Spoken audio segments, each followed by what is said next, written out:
In order to buy a farm that's about to go bankrupt, the rich man disguised as a laborer to approach the young woman farmer. But after a period of contact, he can't help but fall in love with this beautiful and strong girl. As the deadline for the mission approached, Mike realized he couldn't go on like this. Just as he was about to confess everything to Annie, Annie's mother had an accident.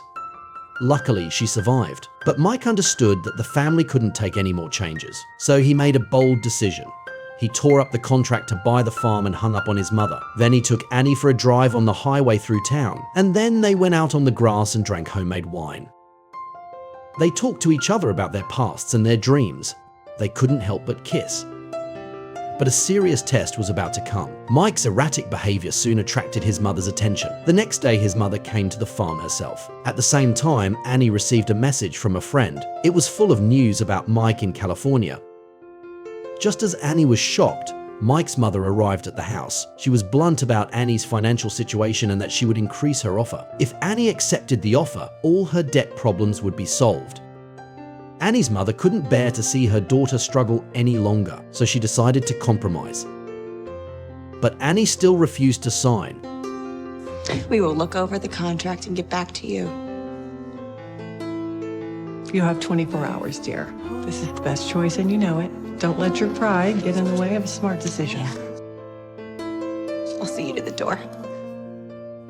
After the woman left, Annie went to Mike in a rage and asked him why he had lied to her, despite Mike's best efforts to explain, and offered to work with Annie to solve the problem.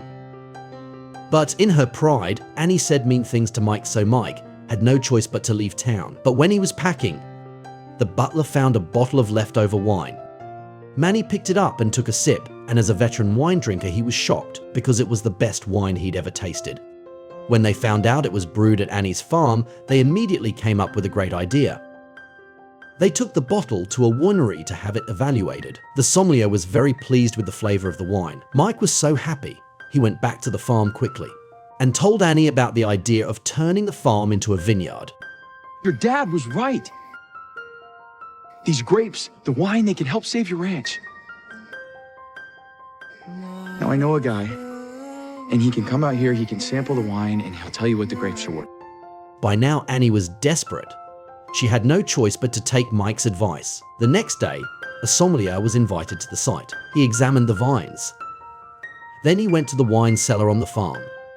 After tasting the wine in the cellar, he immediately offered Annie a lease, and his offer was more than enough to tide the farm over. Not only that, Annie would get a share of every year's wine sales. The problem of the farm not being able to make ends meet would be solved. After everything was settled, Mike called his mother and apologized for damaging the company's interests. But the mother wasn't angry. She was happy for her son, because it was the first time she'd ever seen Mike take something so seriously. It proved that she had made the right decision to send Mike to the country. On Christmas Day, Annie was taken by her mother and sister to a storehouse, and the moment she opened the door, she was shocked by what she saw. The mother told her that it was all Mike's doing. Mike apologized to Annie for his behavior and expressed his feelings about his time on the farm. Listen, Callie, I want you to know the entire time that I was working for you, it sucked. It was the absolute worst. You know, I was cold, I was tired, and I smelled like a cow's ass the entire time. But it was the best time of my life.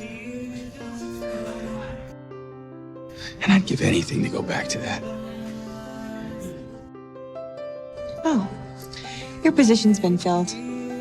Okay. But I might be able to figure out something for you to do.